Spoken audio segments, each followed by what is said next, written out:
Semoga Tuhan beserta kita sekarang dan selama-lamanya. Inilah Injil Tuhan kita Yesus Kristus menurut Santo Markus. Dimuliakanlah Tuhan.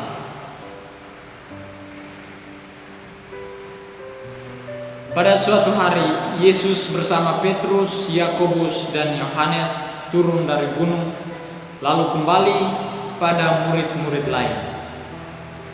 Mereka melihat orang banyak mengerumuni para murid itu, dan beberapa ahli Taurat sedang mempersoalkan sesuatu dengan mereka.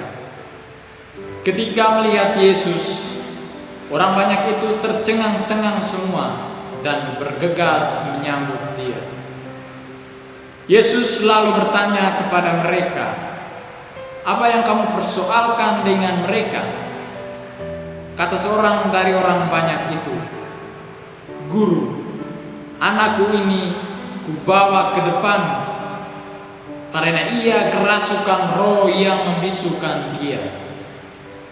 Setiap kali roh itu menyerang, anakku dibantingnya ke tanah, lalu mulutnya berbusa, giginya bekertakan, dan tubuhnya menjadi kejam.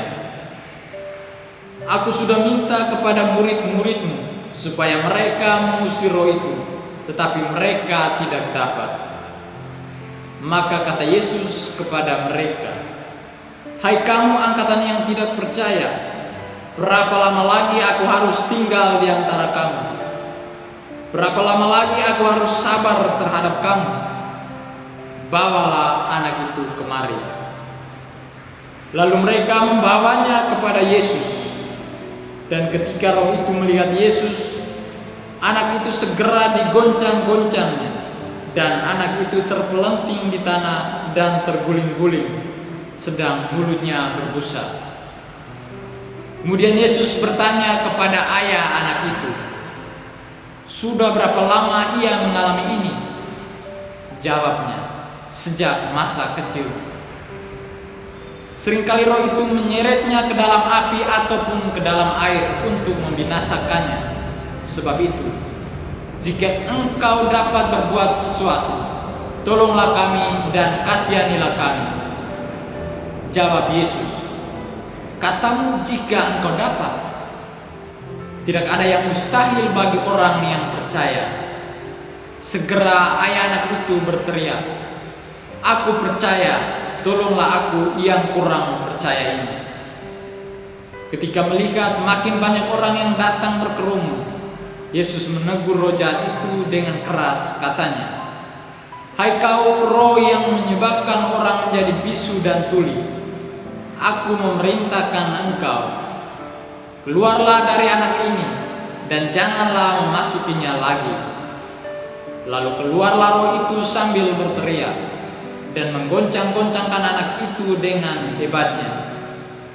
Anak itu kelihatannya seperti orang mati, sehingga banyak orang mengatakan ia sudah mati. Tetapi Yesus memegang tangannya dan membangunkannya, lalu bangkit berdiri. Ketika Yesus sudah di rumah dan murid-muridnya sendirian dengan Dia, bertanyalah mereka, "Mengapa kami tidak dapat mengusir roh itu?" Jawab Yesus, "Jenis ini tidak dapat diusir kecuali dengan berdoa." Demikianlah sabda Tuhan. Terpujilah Kristus.